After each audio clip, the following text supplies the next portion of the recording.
జగన్మోహన్ రెడ్డి ఢిల్లీ రాజకీయాలు డీలా పడ్డాయా? వైఎస్ఆర్సీపీకి విజయసాయిరెడ్డి రాజీనామా చేసిన తరువాత ఢిల్లీలో అమిత్ షా దగ్గర జగన్మోహన్ రెడ్డి చీటీ చిరిగిందా అంటే అవునని సమాధానం ఇస్తున్నారు కొంతమంది రాజకీయ విశ్లేషకులు. ఈ నేపథ్యంలోనే ఇదే అంశం మీద మనం విశ్లేషణ చేసుకునేటువంటి ప్రయత్నం చేద్దాం. ప్రస్తుతం మనతో పాటున్నారు ప్రముఖ రాజకీయ విశ్లేషకులు కృష్ణకుమారి గారు. మేడంతో మాట్లాడదాం. మేడం నమస్తే. మేడం, వైఎస్ఆర్సీపీకి జగన్మోహన్ రెడ్డికి విజయసాయిరెడ్డి గుడ్ బై చెప్పిన తర్వాత జగన్మోహన్ రెడ్డి ఢిల్లీ రాజకీయాలు డేలా పడ్డాయని, ఢిల్లీలో అమిత్ షా దగ్గర జగన్మోహన్ రెడ్డి చీటీ చిరిగింది అనేటువంటి వార్తలు వస్తూ ఉన్నాయి. వీటిని ఎలా చూడాలి మేడం? అసలు ఇప్పుడు చీటీ ఇప్పుడుగా జరిగింది, మొన్న ఎలక్షన్ రిజల్ట్ అప్పుడే చీటీ జరిగింది. ఓకే.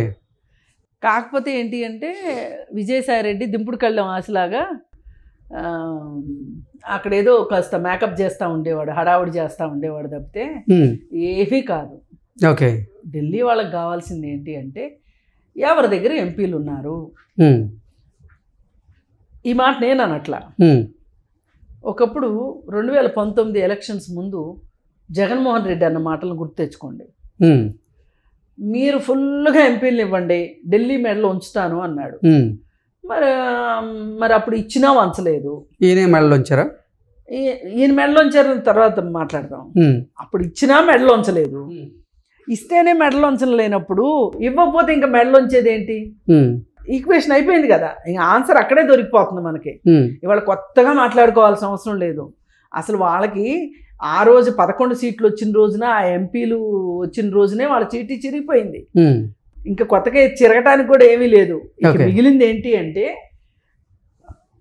జగన్మోహన్ రెడ్డి దగ్గర ఉన్న ఆస్తుల్ని బీజేపీ వాళ్ళు వాళ్ళ మాయోపాయాలతోటి గుటకాహే స్వాహా చేయటం ఒకటే మిగిలింది.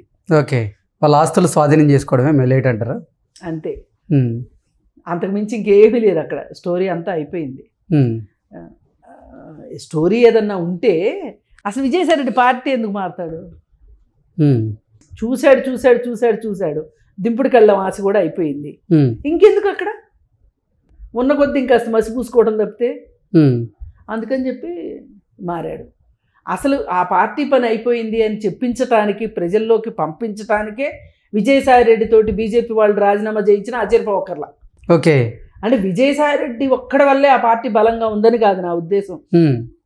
ఆయన నెంబర్ 2 పొజిషనా, నెంబర్ 1 కంటే పైన పొజిషనా, ఏ పొజిషన్ అనేది వేరే విషయం. ఏదైనా అతను ఢిల్లీకి తాడేపల్లికి మధ్య అనుసంధానంగా దుబాసీగా వ్యవహరించిన మాట అయితే వాస్తవం. ఇది వాస్తవం. అంటే జగన్మోహన్ రెడ్డి తరఫున ఢిల్లీలో ఆయన లాబీయింగ్ చేసేవాళ్ళు అంటారు. లాబీయింగ్ చేసేవాడు.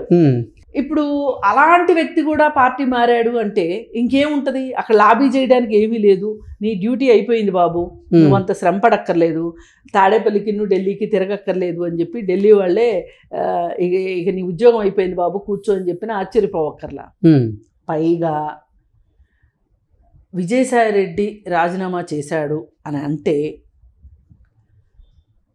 జగన్మోహన్ రెడ్డి కేసుల మీద చాలా ప్రభావం చూపించే పని ఉంటుంది, ప్రభావం చూపుతాయి. ఈ పరిస్థితుల్లో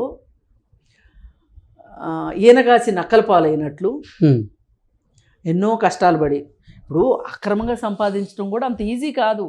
సక్రమంగా సంపాదించడం ఎంత కష్టమో అక్రమంగా సంపాదించడం కూడా అంతకంటే ఎక్కువ కష్టమే.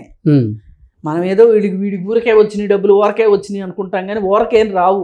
దాంట్లో కూడా చాలా కష్టం. ఇప్పుడు దొంగ కూడా చాలా కష్టపడాల్సిన నేను సమర్థిస్తున్నానని కాదు, కష్టం గురించే చెప్తున్నాను నేను. అంటే దొంగతనం చేసినప్పటికీ ఆ దొంగతనం చేయడానికి చాలా కష్టపడాలి, స్కిల్ కావాలి, చాలా ఎక్స్పీరియన్స్ కావాలి, చాకచక్యం కావాలి, నిర్భయంగా ఉండాలి, ఇన్ని లక్షణాలు ఉండాలి. మరి జగన్మోహన్ రెడ్డి కూడా పాపం ఇన్ని 64 కళల్లో ఆరితేరి సంపాదించిన డబ్బులన్నీ ఇప్పుడు బీజేపీ వాళ్ళ పరంగా ఆగబోతున్నాయి. ఓకే. ఖచ్చితంగా వాళ్ళు ఇప్పుడు అది కాదు ఇది కాదు అంటానికి సహకరించడానికి కూటమి ప్రభుత్వం ఉంది అక్కడ. ఇప్పుడు ఢిల్లీలోనూ వాళ్ళే ఉన్నారు, గల్లీలోనూ వాళ్ళే ఉన్నారు, ఇంకా అడ్డేంటి చెప్పండి? అందుకని చెప్పి ఒక రకంగా చూసుకుంటే విజయసాయిరెడ్డి ఒక మధ్యలో దూత మాత్రమే.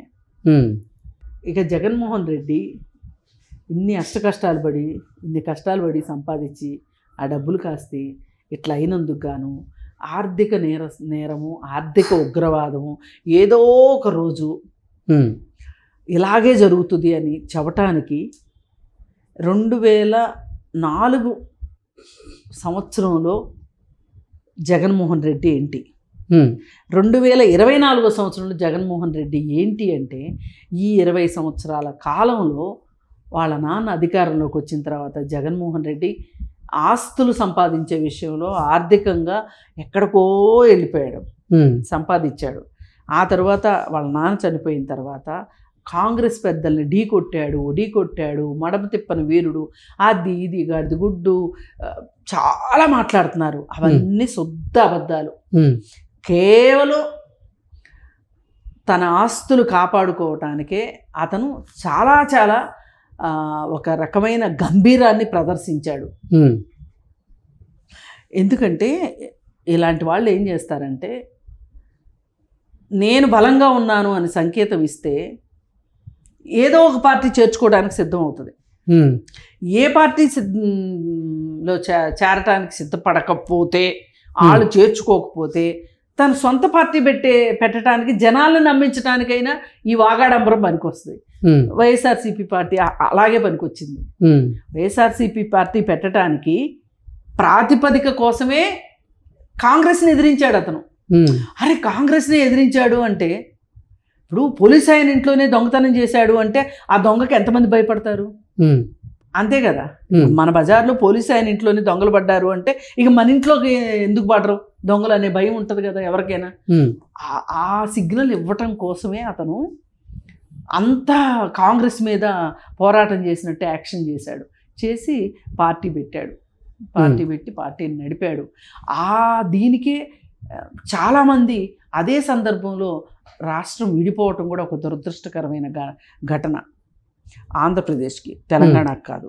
మరి అక్కడ ఉన్న వాళ్ళు ఎక్కడికి పోవాలో తెలియక కాంగ్రెస్ నాయకులందరూ ప్రజల్లోకి వెళ్తే పేడకల్లాపు జల్లేటట్లున్నారు. ఆ సందర్భంలో వాళ్ళకి ఒక పార్టీ ఇక్కడ రెడీగా ఉంది. వైసీపీ పార్టీలో ఉన్న వాళ్ళందరూ ఎవరేంటి? కాంగ్రెస్ పార్టీ మూలాలు ఉన్న వాళ్ళు అంటారు. వైఎస్ఆర్ భక్తులు. ఇప్పుడు టీఆర్ఎస్ పార్టీ ఉంది ఇక్కడ. పార్టీ పెట్టగానే పార్టీలో పుట్టేస్తారా జనాలు? లేదు కదా.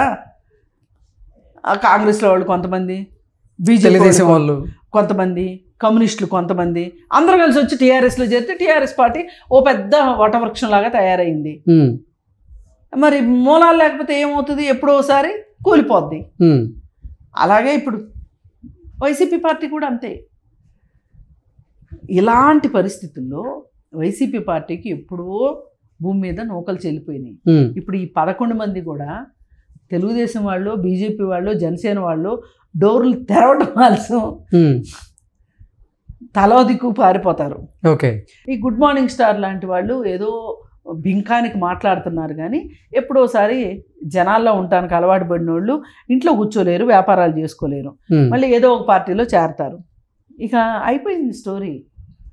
ఇప్పుడు ఈ ఆస్తుల్ని ఏ రకంగా హస్తగతం చేసుకోవాలి దేశానికి చెందకుండా? జగన్మోహన్ రెడ్డి ఆస్తులన్నీ ఈ దేశం ఆస్తులు. అతనికి కాకుండా పోయిన తర్వాత దేశానికి చెందాలి. కానీ కొంతమంది మహానాయకులు ఉంటారు, వాళ్ళకి అన్ని పార్టీల్లోనూ మంచినీళ్ళు పుడతాయి.